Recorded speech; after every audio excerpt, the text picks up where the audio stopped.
I've always considered myself a skeptic. Ghosts, the supernatural, urban legends, it all seemed to me like children's fairy tales that are told to cause goosebumps. But one day everything changed. This story is not a fiction, but what happened to me. It all started when I moved into an old house on the outskirts of the city. It was a cheap offer, and I couldn't refuse, given my financial situation. The house looked dilapidated, but it had its own atmosphere. Creaky wooden floors, high ceilings and windows with worn glass gave it character. Nothing unusual happened in the first few days. I was tidying up, unpacking and trying to get used to the new conditions. But soon minor oddities began to appear. At first it was sounds. Light footsteps, barely audible on the second floor when I was on the ground floor. I explained it with old floors or the wind blowing through the house. One evening I was sitting at my laptop and working on a project. Suddenly I heard something fall in the kitchen. The sound was loud, as if someone had thrown a pot off the shelf. I hurried there, but found nothing. All the things were in their places. I grinned nervously and returned to the table. The next incident made me tense up even more. I was sleeping and suddenly woke up with the feeling that someone was looking at me. When I opened my eyes, I noticed a shadow in the corner of the room. She didn't move, but her presence was so real that I couldn't ignore it. I turned on the light and there was nothing there. I decided to install cameras. Maybe it was a stupid idea, but I needed to know what was going on in my house. The next day, I set up cameras in the living room, kitchen, and bedroom. Everything was going as usual until I started going through the recordings. On one of them, at 3:15 a.m., a strange silhouette appeared in the living room. He was barely noticeable, but he was moving around the room. I watched the recording several times, trying to find an explanation. Maybe it's a trick of the light or a camera defect? But the more I looked, the less rational explanations I had left. The next night I stayed in the living room to wait for this moment. When the clock showed 3:15, the room turned cold. I felt the hairs on my arms stand on end. And then I heard a voice. A whisper, barely audible, but frighteningly close. "You shouldn't be here." I jumped up and turned on the light. No one. I wanted to run, but something inside was holding me back.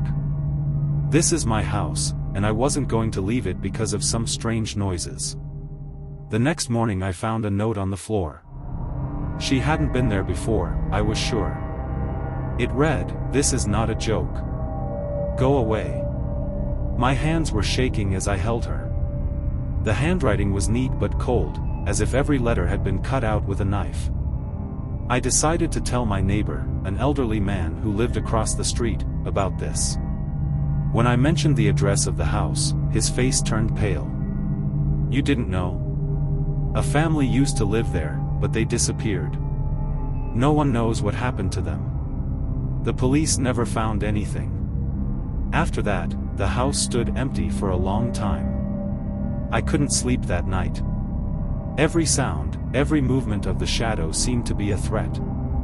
And then I heard a knock. It came from the basement, where I had never gone down before. With a candle in my hand, I went downstairs. The basement door was ajar, although I was sure it had always been locked. As I descended the steps, I felt the thick, musty air. The candlelight picked out old furniture and drawers from the darkness. And then I saw it. There was another note on the floor, but this time the text was different. "It's too late." There was the sound of footsteps from behind. I turned around, but there was no one there. And then the candle light went out, and in the complete darkness I heard a familiar whisper. I froze in the dark, holding a charred candle in my hands. There was silence all around, so thick that it seemed to press on my ears. But the whisper, that whisper kept coming. He was everywhere and nowhere at the same time. The voice was dry, as if someone was scratching with a rusty nail on metal. You are superfluous here. I took a step back, trying to find the steps. My foot slipped on the uneven floor and I almost fell. At that moment, something moved behind me. A soft sound, like claws scraping on concrete. Who's here? My voice sounded hoarse, trembling with fear. There was no answer. Only the feeling is heavy, sticky, like the gaze of an invisible predator. I frantically searched my pocket, hoping to find a phone or at least a lighter. Finally, his fingers encountered metal. Lighter. With shaking hands, I struck the wheel, and a faint light illuminated the basement. And then I saw it. On the far wall, directly in front of me, someone had scrawled in large letters, "He knows." The word was deep, as if it had been carved with something sharp. The fresh furrows were still oozing dark liquid. Who is he? I whispered, although I hardly needed an answer. Suddenly, there was a loud bang from above, as if someone had slammed the front door. The house shook, and I felt dust falling from the ceiling. Then there were footsteps, fast, heavy, as if someone was walking around the house, looking into every room. It definitely wasn't the old floors. It was someone, or something. Summoning all my remaining courage, I headed for the stairs. When I went upstairs, I saw that the door to the basement had closed by itself. On the back of it, right on the old paint, new words appeared. He's getting close. My skin was covered with goosebumps. In a panic, I jumped out of the basement and tried to run out of the house. But the front door wouldn't open. The castle, which had always been old and flimsy, now seemed rooted to the tree. I pulled the handle, hit it with my shoulder, but nothing happened. And then I heard him. A quiet, muffled voice that started talking right behind my back. You opened the door. You can't leave now. I turned around. A silhouette stood on the floor, as if assembled from smoke. He didn't have a face, but I could feel him looking right at me. The figure stretched out, almost touching the ceiling. The hands, if you could call them hands, slowly rose and reached out to me. I rushed towards the window. Even if you have to jump out, it's better to crash than stay here with this, whatever it is. But the glass, which was dirty and thin, was now resistant to impact. It was as hard as steel. The silhouette was slowly approaching. In desperation, I screamed. What do you want? Why are you following me? But there was no answer. Only sounds, whispers, footsteps, and creaking, as if a knife was being driven through the wood. And then I heard another voice, quiet, barely distinguishable, but definitely human. Run, to the room with the mirror, that's the only way you can get out. I didn't know where it was coming from. But there was no choice. I rushed down the corridor, looking for at least some kind of mirror. I remembered, there was an old bathroom on the second floor, where there was a cloudy mirror. As I climbed the stairs, I felt the dark figure getting closer. She didn't follow me. It was as if she was still there, one step away from me. When I got to the bathroom, I rushed inside and slammed the door. My gaze fell on the mirror. It was strange. Instead of my reflection, there was something else there. A dim, boundless void, from which something shapeless but eerily familiar stared at me. Come in. A voice rang out. Go away, or he'll find you. I didn't have time to think. The figure was already banging on the door, making terrible noises, screeching mixed with growling. Without thinking, I touched the glass. And a moment later, everything was gone. I was standing in the middle of the street, right in front of the house. It was dark and quiet, as if no one had ever been inside. But on the window, on the fogged glass, there was an inscription. What do you want? Why are you here? I stood in front of the house, breathing heavily and not understanding how I got outside. There was a night silence around, broken only by occasional gusts of wind. But my legs gave way, and I sank down on the sidewalk, feeling a tremor spread throughout my body. One question was spinning in my head: what was it? But there was no time to reflect on what had happened. I noticed a shadow moving in the house. A faint glimmer of light appeared on the window behind which I had just been standing, as if someone had lit a candle inside. And then I realized, I'm not alone. Gathering the last of my strength, I ran to my neighbor, an elderly man with whom I had recently talked about the house. When I got to his door, I started knocking, forgetting all decency. The seconds seemed like an eternity until I finally heard the creaking of the floorboards inside. "Who's there?" The hoarse voice of the old man sounded from behind the door. "It's me, from the house across the street," I shouted, looking back at the dark window of my house. "Please open it." The door opened a crack and the neighbor looked out, a mixture of annoyance and anxiety on his face. "What happened?" "What is it?" he asked, squinting against the dim light of the street lamp. I started to tell him. About the whisper, about the silhouette, about the inscriptions on the walls. But the more I talked, the darker the old man's face became. "You need to get out of this house," he said, interrupting me. "Today. You said that the family was just missing. What really happened there?" I almost shouted, feeling that the answer would be important. The old man slowly shook his head and, looking over his shoulder, whispered. "They found bodies in that house. A man, a woman, and 2 children. They were dismembered. The police said it was a domestic conflict, that the father killed the whole family and then committed suicide. But their bodies..." He paused, nervously running his hand over his face. "They were not found immediately. The neighbors complained about the smell. When they entered, it looked like the family was just having dinner. But in the basement..." The old man suddenly slammed the door shut, as if afraid of his own words. He said only one thing through the door. "Don't go back there. Never."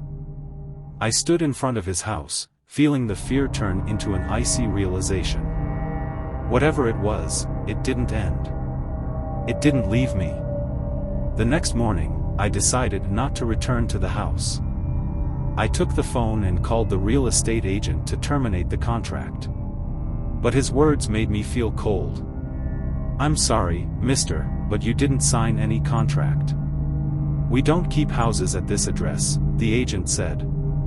"How did you not sign it?" I felt the adrenaline pumping into my temples. "I was there. You gave me the keys." "Mister, you're wrong. If you want, we can check everything again, but this place has been abandoned for a long time, we don't rent it out." I dropped the call, trying to comprehend what I had heard. If I didn't sign the contract and didn't get the keys, then how did I end up in this house in the first place? I spent several days at the hotel. I couldn't get the house out of my head. Something was pulling me back, forcing me to go back and find answers. I convinced myself that it was fear and stress, that everything could be explained by logic. On the 5th day, I decided to return.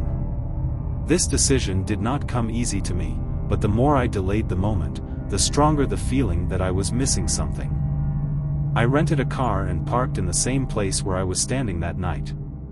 It was bright outside, but the house looked as gloomy as it did then, as if the shadow of night had never left it. As I approached the porch, I noticed that the door was ajar. This alerted me. I didn't remember leaving it open. The interior smelled damp and faintly metallic. I took out my phone, turned on the flashlight and took the first step inside. Nothing seemed to have changed. An old furniture set, dust, cracked paint on the walls. But something was wrong. I heard a faint sound, as if someone was breathing heavily in the back room. My heart started pounding, but I forced myself to walk forward.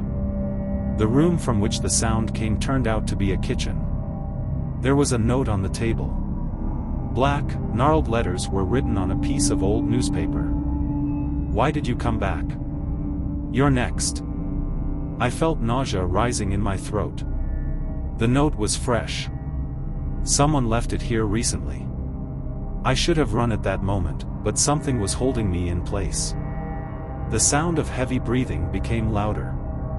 I turned my head and saw that the door to the basement, which I remembered closed, was now open. A faint light was coming from it. Damn, I whispered to myself. Every cell in my body begged me to leave, but I took a step toward the stairs anyway. The light was getting brighter. I froze, listening. The breathing stopped. There was absolute silence below. When I came down, I noticed that the basement was not as dark as it was that night. In the center was a lamp connected to a long wire. There were tools on the floor, a saw, a knife, something that looked like a scalpel. It looked like a makeshift operating room. And then I saw it. There was a man lying on the floor. His face was covered with a cloth, but I could make out his hands tied to the frame of an old armchair. His skin was pale, as if he hadn't seen the light in a long time. The words written in blood appeared on the wall opposite again. "Leave him alone, or take his place. Can you hear me?" I called, pointing the phone's light at the body. But the man did not move. I came closer, slowly reached out and removed the cloth from his face. It was me. My own emaciated, disfigured doppelganger. The eyes opened. They looked at me, full of horror. "Help!" The cracked lips whispered. I staggered back, my heart pounding as if it could burst out of my chest. Something moved behind him. I turned around sharply, but there was no one there. Only the creaking of the floorboards, as if someone was moving up the stairs. "It can't be true," I whispered to myself. "It's just a hallucination." But the doppelganger continued to look at me, more words escaped his lips. "Go away. They're waiting for you upstairs." I turned around and rushed upstairs, almost tripping. As I ran into the hallway, I heard a soft laugh coming from somewhere above. The laughter didn't stop. It was getting louder, getting under my skin. It was a woman's voice. Tall, unnaturally cheerful. "Don't run away," came a voice from behind me. I turned around. There was a woman standing on the stairs. Her face was distorted, as if someone had squeezed it with their hands, leaving deep hollows where her eyes should have been. She stepped forward, and I noticed that her hands were covered in blood. "You chose the wrong door," she said, her voice echoing. I rushed to the exit. The door was closed, but without thinking, I knocked it out with my shoulder. Outside, the air felt icy. I didn't stop until I was on the other side of the street. The house was silent again. It's been a few weeks. I left the city and settled in another place. But something is following me. Sometimes the same face flashes in the mirror. I can hear breathing at night. And sometimes I find notes. On the last one it was written, "You didn't run away. You just gave them a head start." Every night since then has been torture. I tried not to sleep, but it turned out to be worse than nightmares. In the dark room, it seemed that something was moving beyond the light of the desk lamp. The shadows on the walls twisted, taking on shapes I couldn't understand. And the scariest thing is, I knew it wasn't ending. One morning, after a particularly creepy night, I noticed another note. It was lying on the table, although I knew for sure that I had put it away in the evening. This time the text was written in black marker. "Time is running out. We're close." I felt a cold sweat break out on my hands. It wasn't just a threat. It was a warning. Something was going to happen, and I didn't know how to resist it. By evening, I decided that I could no longer live in constant fear. I had to find answers, even if it meant going back to that damn house. I took a flashlight, a knife, and some food with me to calm myself down. The car was driving, and I felt the air getting heavier with every kilometer. The house greeted me with absolute silence. The door was closed, but I had no trouble opening it. Inside, everything looked exactly the same as the day I ran out of it. Only this time it was even worse. The walls seemed to exude an unnatural cold. I went to the basement. This time it was empty. No tools, no trace of my doppelganger. Only the walls are covered with mold and musty air. I stood in the middle of the room, illuminated by the faint light of a flashlight, and tried to figure out why I had come here at all. "What are you looking for?" A voice came from the darkness. I froze. The voice was quiet, but every sound seemed to hit the nerves. I turned around, but I didn't see anyone. Only a shadow moving along the wall, as if alive. "Did you think that everything would end?" "What is it?" the voice asked. "This is just the beginning." At that moment, the flashlight light went out. I was left in total darkness. My hand found the knife, and I gripped it so tightly that my fingers turned white. Footsteps sounded from behind. I turned around, but there was no one there again. And suddenly it dawned on me, this house was not just filled with horror.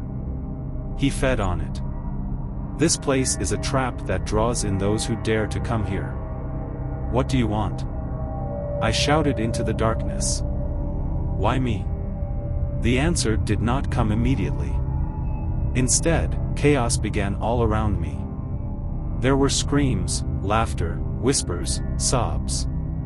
All the sounds merged into one unbearable cacophonous sea. The walls were shaking, the floor seemed alive underfoot. I was panting with fear, but I couldn't move. And then the voice said, "You made a choice. We are here to finish what we started." The light flashed on again. I was in the basement, but now everything has changed. There were bodies on the floor. They didn't move, but I knew they weren't just images. They were the ones who came here before me. Their eyes were open, staring into the void. I realized that I would not leave here. This house is not a place. This is the essence. And she won't let go. At the last moment, I heard the door creak upstairs. Someone came in. The footsteps approached, stopped at the stairs. "Hey, is anyone there?"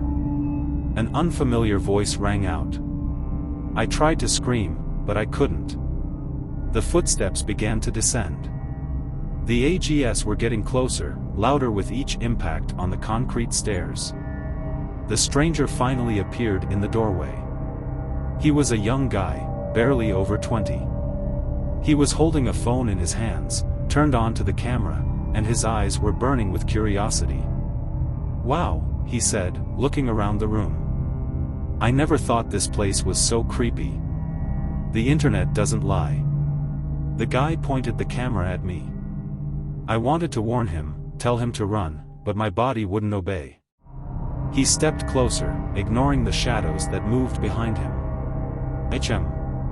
Are you stuck here too?" He leaned closer.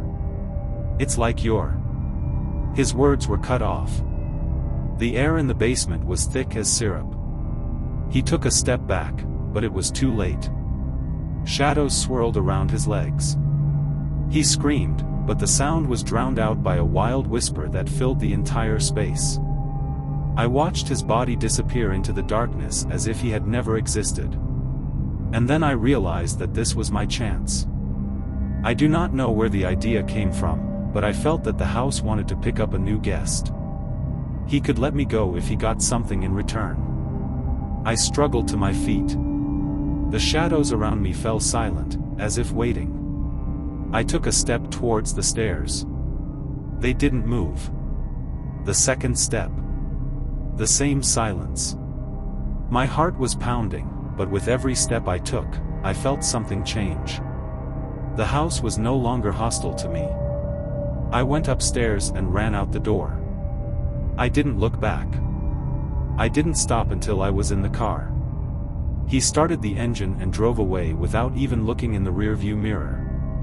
A few days have passed. I was living in a hotel again, trying to forget about everything. But this time it was different.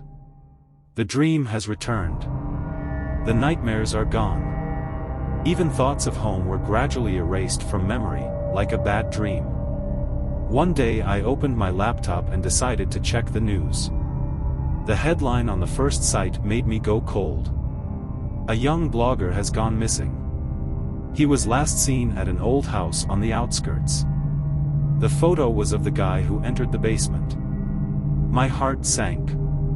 But instead of feeling guilty, I felt strangely relieved. Several years have passed. I moved to another city, found a job, and started a new life. Sometimes I thought of home, but only as a distant nightmare that was in the past. One night, when I was sitting at my computer, my eyes fell on the table. There was a note there. A white sheet with black text. Did you think you could escape? I froze. Suddenly, a gust of wind swept through the room, although the windows were closed. The computer screen went blank. And in the reflection of the dark monitor, I saw something dark rising behind me, writhing as if alive.